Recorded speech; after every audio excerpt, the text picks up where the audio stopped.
अस्सलाम वालेकुम। अरबी में, उर्दू में इसका मतलब है अल्लाह आपको सलामत रखे। हिंदी में इसका मतलब होता है ईश्वर आपको सुरक्षित रखे। मैं ज़ियाउल हक, अध्यक्ष सच समर्थक पार्टी। आज की तारीख है 21 नवंबर 2020। आज का वीडियो का मुद्दा है तुष्टीकरण।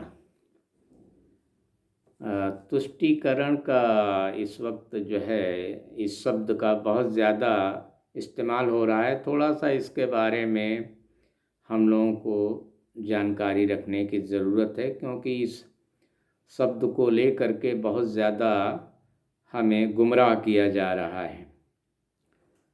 सबसे पहले तुष्टीकरण अंतर्राष्ट्रीय संदर्भ में तुष्टीकरण इसको इंग्लिश में होता है अपीजमेंट।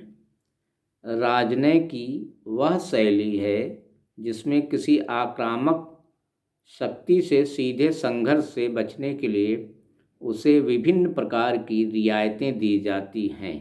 गूगल। और वैसे तुष्टि का मतलब होता है संतोष, प्रसन्नता। तो इसी शब्द के बारे में हमें समझना है। देखिए, पहले एक थोड़ा सा मिसाल हम समझ लें कि मान लीजिए कि दो भाई हैं और उनमें हिस्सा लगता है बराबर बराबर का। अब किसी बात पर छोटा भाई कुछ नाराज़ है, खुश नहीं है, तो बड़ा भाई उसको कुछ और अपने हिस्से से दे करके उसको खुश करता है, यानी तुष्ट करता है। तो ये तो इसकी मीनिंग समझ में आती है। और इसी अर्थ को लेकर ऐसा ही इस बात को आगे बढ़ाती है भाजपा पार्टी। भाजपा पार्टी अक्सर जो है इल्ज़ाम लगाती है कांग्रेस पर, सपा, बसपा, आप और दूसरी क्षेत्रीय पार्टियों पर कि ये पार्टियां और ख़ास तौर से कांग्रेस मुसलमानों का तुष्टीकरण करती है। और तुष्टीकरण को लेकर के वो तरह तरह से हिंदुस्तान के अवाम में ये भ्रम फैलाती है कि मुसलमानों को कुछ ज़्यादा दिया जा रहा है खुश करने के लिए अल्पसंख्यकों को। जबकि जब ये बीजेपी इस बात को लेकर के बहुत ज़्यादा हो हल्ला मचाती है, डिबेट करती है और मीडिया में अपना बात फैलाती है, तो उसके ज़रिए से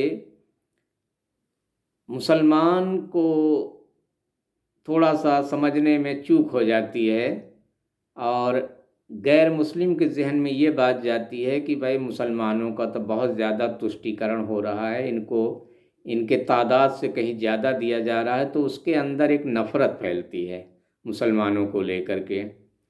और इस मसले को जब बीजेपी उठाती है तो और दूसरी कांग्रेस, सपा, बसपा, आप और क्षेत्रीय पार्टियां चुप रहती हैं, इस पर जवाब नहीं देती हैं कि सच्चाई क्या है उसको सामने नहीं लाती हैं, क्योंकि इससे उनका ये मकसद हल होता है कि वो जिन्होंने मुसलमानों से 1947 से लेकर आज तक गुमराह करके वोट तो लिया, लेकिन उसके लिए कुछ किया नहीं है। और अब वो सोचते हैं कि बीजेपी जब इस बात को खूब फैलाएगी तो मुसलमानों में ये संदेश जाएगा कि हमने मुसलमानों के लिए बहुत कुछ किया। इसलिए ये सब पार्टियां, कांग्रेस, सपा, बसपा वगैरह, ये चुप चुप रहती हैं। और इनमें जो जुड़े हुए मुनाफिक मुसलमान हैं वो भी चुप रहते हैं अब उनको ये कहने का मौका मिलता है मुस्लिम के बीच में आके कि देखिए आपके लिए कांग्रेस कितना कर रही है, सपा कितना कर रही है, बसपा कितना कर रही है, या आप पार्टी कितना कर रही है। और मुसलमान जिसके जिसको समझाने के लिए उसका अपना कोई मीडिया है नहीं जो उसको सच्चाई उसके सामने लाए, वो पूरी तरीके से डिपेंड है, निर्भर है मनमर्जी वाले गिरोह के मीडिया पर। और मनमर्जी वाला गिरोह जो है इस चीज़ को समझता है अच्छी तरीके से, और वो खूब गुमराह करता है, क्योंकि किताब वाले गिरोह के पास यानी मुसलमानों के पास तो कोई अपना मीडिया है नहीं जो उनके सामने सच्चाई ला सके।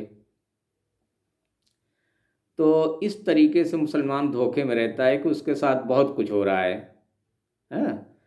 और जबकि सच्चाई ये है कि मुसलमानों की तादाद है तकरीबन 15% हिंदुस्तान यानी सिंधु स्थान में।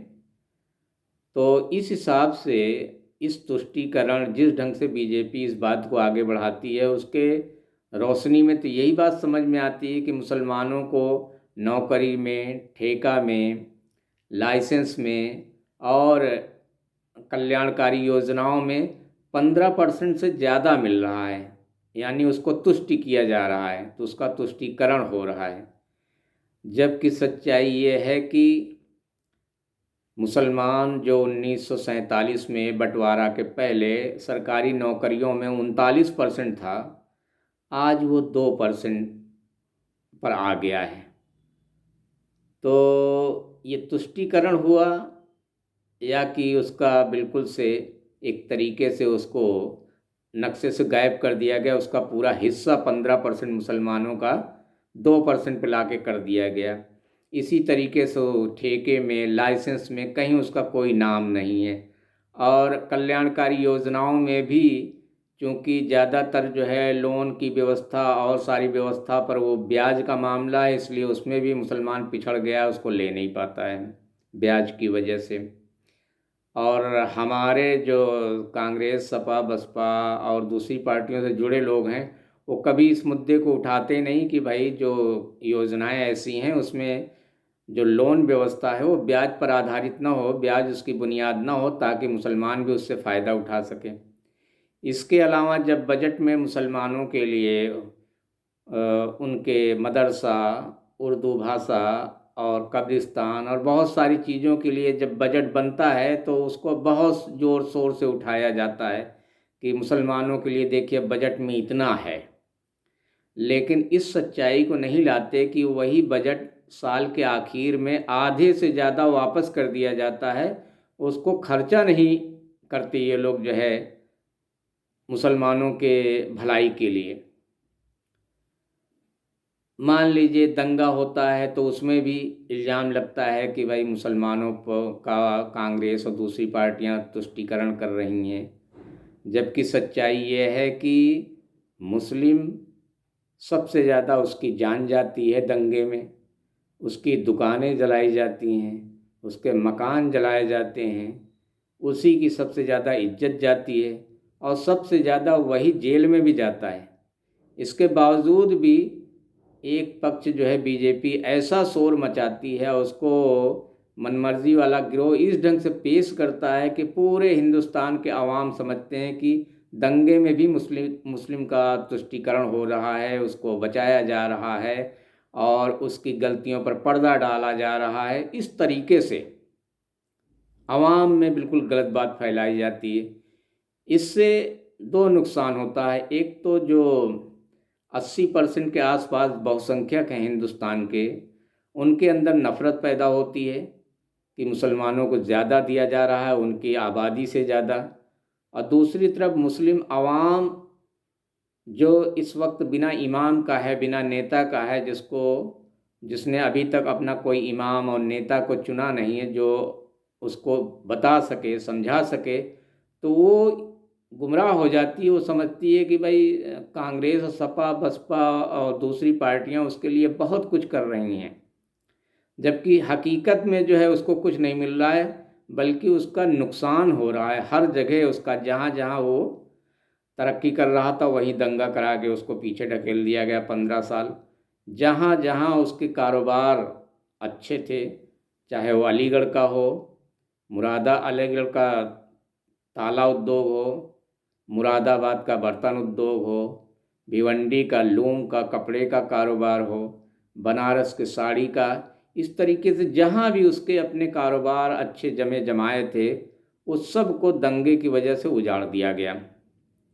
और अभी भी बीजेपी ये कहने से बाज नहीं, बराबर इस मुहिम छेड़े हुए है कि मुसलमानों का तुष्टीकरण किया जा रहा है, उसको उसके हिस्सेदारी से कहीं ज़्यादा, उसकी आबादी से कहीं ज़्यादा उसको हिस्सा दिया जा रहा है। तो हम चाहते हैं कि भाई मुस्लिम, ये तो जो मनमर्जी वाला गिरोह है वो और उसका मीडिया तो ये बराबर जो है हमको अंधेरे में रखने के लिए अपनी मुहिम चलाए हुए है और चलाए रखेगा। ज़रूरत यहाँ पर मुसलमानों को है वो समझे कि तुष्टीकरण का मतलब क्या है और उसमें उसको क्या मिल रहा है, उसका कितना नुकसान हो रहा है, और पलट के वो जाने और इसका जवाब दे, बताए, और इस उम्मीद में न रहे कि इसका जवाब कांग्रेस देगी, सपा देगी, बसपा देगी, आप पार्टी देगी या कोई दूसरी पार्टियां देंगी। वो तो खुश हो रही हैं कि भाई बीजेपी जब शोर मचाती है तो मुसलमान समझता है कि हमको बहुत कुछ मिल रहा है, इसीलिए बीजेपी हमला कर रही है कांग्रेस, सपा, बसपा, आप पर।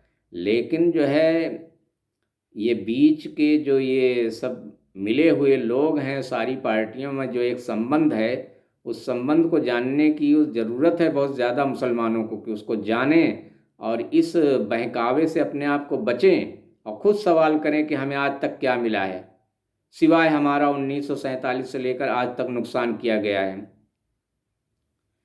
तो ये था तुष्टीकरण पर कुछ जानकारी जो मुझे मालूम थी, मैंने आपके सामने रखी। उम्मीद है आप लोग इस पर गौर करेंगे और इस मुहिम में आप अपने से जो भी हो सके आप इसको जानकारी हासिल कीजिए, इसको लेकर और अपनी बात को आगे बढ़ाइए, क्योंकि अगर आप चुप रहेंगे तो आप ही पर जुल्म भी होगा और आप ही को जालिम भी करार दे दिया जाएगा। इसलिए चुप रहना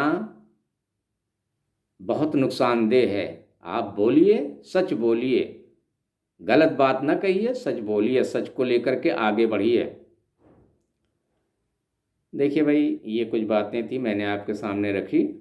अगर किसी भाई को लगे कि इसमें कोई बात गलत कह दी गई है तो मेहरबानी करके वो संपर्क करें। मोबाइल नंबर है मेरा 9336316860। अस्सलाम वालेकुम।